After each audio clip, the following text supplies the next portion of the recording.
Let's talk about Arsenal, because they've got their eye on a couple of different strikers from Europe. And this man, well, everyone's talking about him, isn't he? Victor Gyokeres.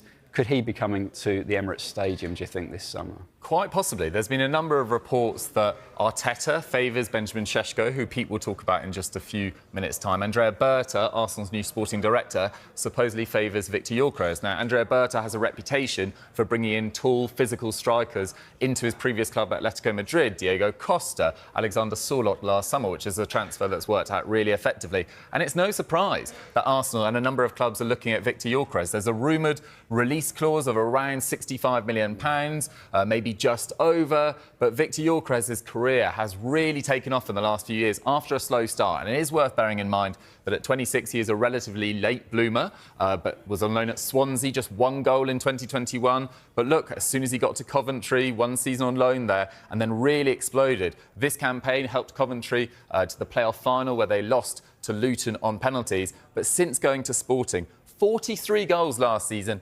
52 this year. And that comes in just 100 games as well. He's been very creative as well, 23 assists. When I watch him play, he slightly reminds me of Diego Costa. There's not necessarily like a very clean player there. It's sometimes a little bit rushed, sometimes a little bit bundled. But this guy has an incredible desire to score goals, and he's done so effectively this year. 38 goals in the Premierleague alone. He helped Sporting win the league last year. They are level on points with Benfica at the top of the Premierleague this year. They will win the title if they, beat Vitoria this weekend. Second successive title, winning mentality. He'd be a huge addition for Arsenal. And Pete, the difference between Gyokeres and Sesko is Gyokeres has title-winning experience with Sporting CP. He is that little bit older, whereas Sesko feels like much more of a potential player. I think that's right, yeah. I think that's right. We can see Sesko in action here, scoring a fantastic goal against Bayern Munich on the break. And I think if you just look at the way he connects with this finish, the outside of his right boot, so much confidence and technique. I think we know that the talent and potential is there within Sesko. Perhaps not the stratospheric goal-scoring numbers of someone like Gyokeres or some of the other top strikers. I mean, if you look at his career path here, and we've got the stats here, when he was coming through at Salzburg, of course, following a similar path to Erling Haaland, there were comparisons at that point. You see the numbers, it's not on the same level as Haaland. Just 21 years old, though, and very highly rated by RB Leipzig. There was a clause last summer, June 24, that he could go for £55 million. Lots of Premier League clubs looking round at him at that point. It didn't materialise. He signed a contract extension, and there's an agreement in place, an understanding that if a big offer did come in for him this summer, then Leipzig would allow him to leave. But, as I say, they rate him very highly, and I think it would have to be a significant offer, probably in the same ballpark as what you might have to pay for Gyokeres to get him into Arsenal. Yeah, it's going to be a fascinating summer for Arsenal. You imagine they'll look to strengthen midfield, potentially another utility forward as well. So these slightly cheaper forward options could come into play. But, Rob, it's going to be a fascinating... Jamie Carragher commented on William Saliba transfer news. Jamie Carragher claims people are saying something about Arsenal's William Saliba, which should make him really embarrassed. William Saliba has often been hailed as the jewel in Arsenal's defence. But according to Jamie Carragher, there's a growing narrative surrounding the Frenchman that should serve as a major wake-up call. The Gunners fought back after the break to level the game, with both teams creating chances late on before the game ended in a thrilling 2-2 draw. After the game, Jamie Carragher didn't hold back when assessing Saliba's performance, especially in light of Gabriel Magalhaes' absence from the Arsenal side. While Carragher acknowledged Saliba's immense potential, he pointed out that the Arsenal defender currently lacks a key trait that separates good centre-backs from great ones.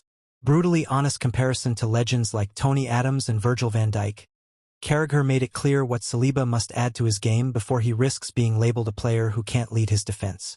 Speaking on Sky Sports, he said, "I think Saliba is the better player, but I think Gabriel is the better leader, and he needs to bring that to his game if he wants to get to sort of the levels of what we saw about Virgil van Dijk. So, at the moment, he needs Gabriel. I think since Gabriel has come out of the team, that's not the same Saliba I've watched. The amount of mistakes he's made in the last couple of months, it feels like he makes a big mistake every game. When you're a centre-back, I'd be hoping now that, okay, this guy next to me is the leader. When he moves away, you've got to then become the leader of that back four and organize people and not just play your own game. For me, the great centre-backs, it's not about how good you are and what everything you can do. Oh, he's great in the air. He's got great pace. He's on the ball. You want all that, but you need to affect other people. Think of the great centre-backs. Think of Tony Adams. Think of Van Dijk. They're not just great players. They make everybody else around them look like great players. And that's the thing that I think is still lacking with Saliba. Without Gabriel, he doesn't look the same player. And that's not something you want to be labeled as. I mean, I'd be embarrassed if I was playing centre-back for Liverpool and people saying he's not the same player without him next to him. There's no doubting Saliba's quality, and while Carragher suggests areas for improvement, the club sees him as a vital part of their plans. Saliba has attracted interest from Real Madrid, but Arsenal are determined to keep him, alongside his centre-back partner, Gabriel. Recent reports also indicate that Arsenal have already initiated talks with Saliba over a new deal. Having come close to the league title in each of the past 3 seasons, there's a growing belief within the club that they are on the cusp of securing it. With the solid partnership between Saliba and Gabriel at the back, and the right signings in midfield and attack, Arsenal could be serious contenders next season.